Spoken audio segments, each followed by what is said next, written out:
have somebody on it from the licensing authority or from the police department to watch this. We're just going to have to rely on people to do their best to comply, which I know most people have been doing, and now we need even better efforts from those who've been a bit slow to get in the game.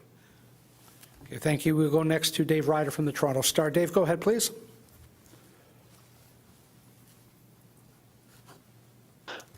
Hi there.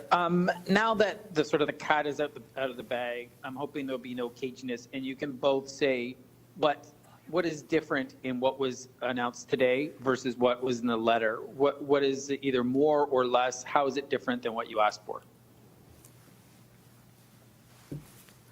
So, David, we asked for a number of measures really focused on reducing those opportunities for people to gather. And I think that you can see that the province has taken that request seriously. As you've heard us speak to, there are some other supports that are important as well in order to facilitate people's ability to comply with good public health practice and to comply with the necessary kinds of actions that must be taken to reduce virus spread. Things like making sure that people have supports so that they can stay home when they're sick, or that they can take time off work should they find themselves, facing a COVID-19 diagnosis and a positive test.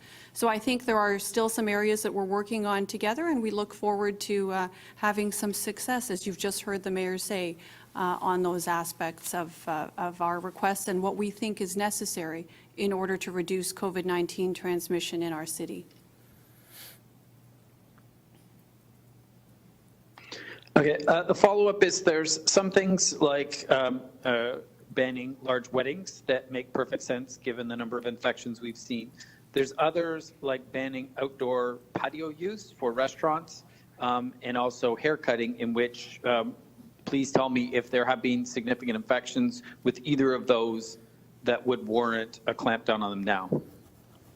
Sorry, so David, you're asking about infections with outdoor patio dining for restaurants and also haircutting. Is there science or data to back up curbing those now? So there is data and science that supports the more we are able to limit the likelihood that people congregate together, particularly with people that they don't live with, the better able we are to reduce the spread of COVID-19. And I think that it's important that people realize that even though the risk is lower in outdoor settings, it doesn't mean that it's zero, particularly in those events where people get together in a very relaxed environment with friends and family, even when that is outdoors, and particularly when we're talking about activities that don't involve the use of a mask or where it's difficult to wear a mask. Things like sharing a meal together or having drinks together, as would happen in a restaurant, whether it's indoors or outdoors. So that certainly is there in the literature and has been seen in experiences here in Ontario, here in Toronto, and all around the world. Okay, thank you. Last question is to Scott Lightfoot from CTV News. Scott, go ahead. Thanks, Brad. Question for Dr. Davila. How will this differ from what Toronto went through in March? I'm guessing that public health has learned some things about this virus over the past few months. I'm thinking about playgrounds being closed, that kind of stuff. But what's different this time around from what we experienced in March? Well, I still have to look at all the details myself, so I'm not able to give you a fulsome response. But I will say this, you're right.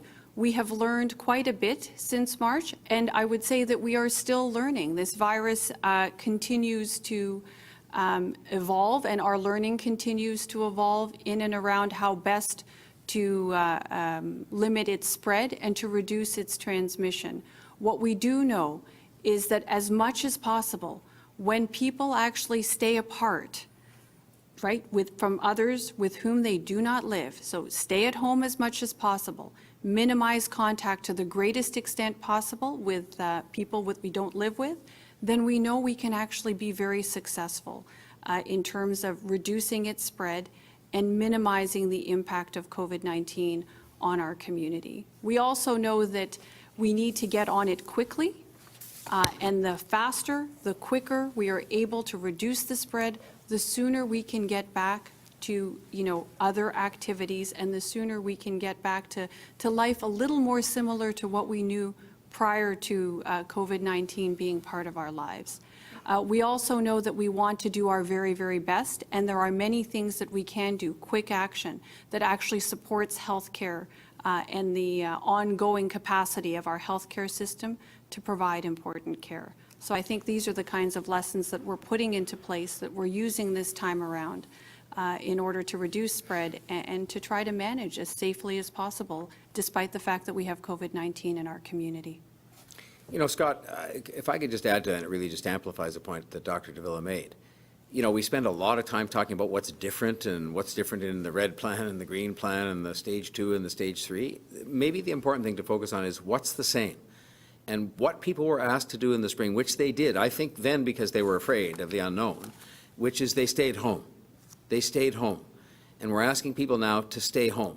And maybe because they still have a fear, which is a healthy fear they should have, but also because they understand better the contribution that can make, and that, frankly, it's not that bad to stay home. I mean, it's not ideal. It's far from ideal, but if they think, as I think they should by now, that it's going to make a positive difference, the biggest positive difference above and beyond all of these other rules, then if they please would just stay home, that's going to be the same as it was in the spring. And in the spring, it actually helped us to bring the numbers under control, as it will do again if people stay home, wear a mask, wash their hands, and keep away from other people, frankly, even the ones that they would love to spend more time with.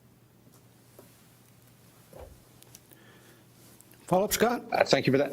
Yeah, Mayor Tory, I think it's fair to say that this announcement today will be the death knell for a number of local businesses and restaurants that have done whatever they can for the past 8 months to hang on. Basically a month from Christmas, they're now in this situation. I mean, you referred to them as innocent victims of this pandemic. I'm sure you've spoken to lots of them. So what do you say to them? What is your message to those people who have learned this today and realize that from a business sense they can't go on? My message, I don't know, you don't even know what to say, because I have spoken to many of them and I've heard from many of them, and saying I'm sorry it implies that we're doing something wrong. We're actually trying to do something right, which is to make sure that the society we live in here, the overall health and well-being of 3 million people for which we're responsible, the economy itself can be in a position where it can come back. I've repeated often today that a healthy economy requires healthy people. And if we let this get to the stage where all the business owners, all the customers, and all the employers were getting sick, the employees were getting sick, then we're not going to have the ability to have a properly functioning city where people are in a state of good health overall, including their mental health. So I am terribly sorry about this in the sense of having a deep regret that these decisions have had to be taken. And I know the Premier feels the same way. I've talked to him today twice and many times over the preceding weeks. And there are people who suggest we kind of just make these decisions in a cavalier fashion and just say, oh, well, I guess that's just the way it goes, and that's the price that will be paid. It's deeply troubling to be a participant in making these decisions and to hear the advice as to what we can best do to shut this virus down.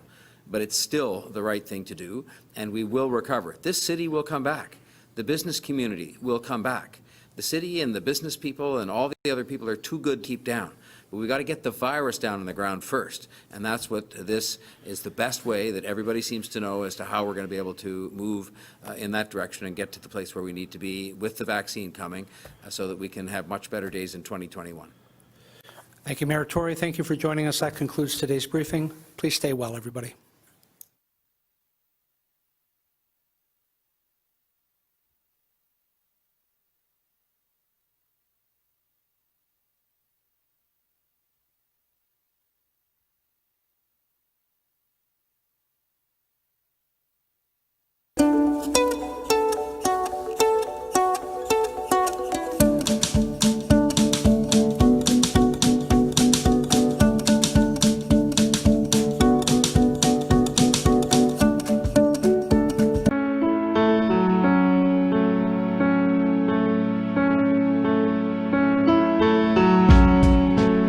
There to do our part. We will spare no expense to support these businesses. Today, we're doubling our supports for business impacted by these measures. I've directed that up to $600 million in relief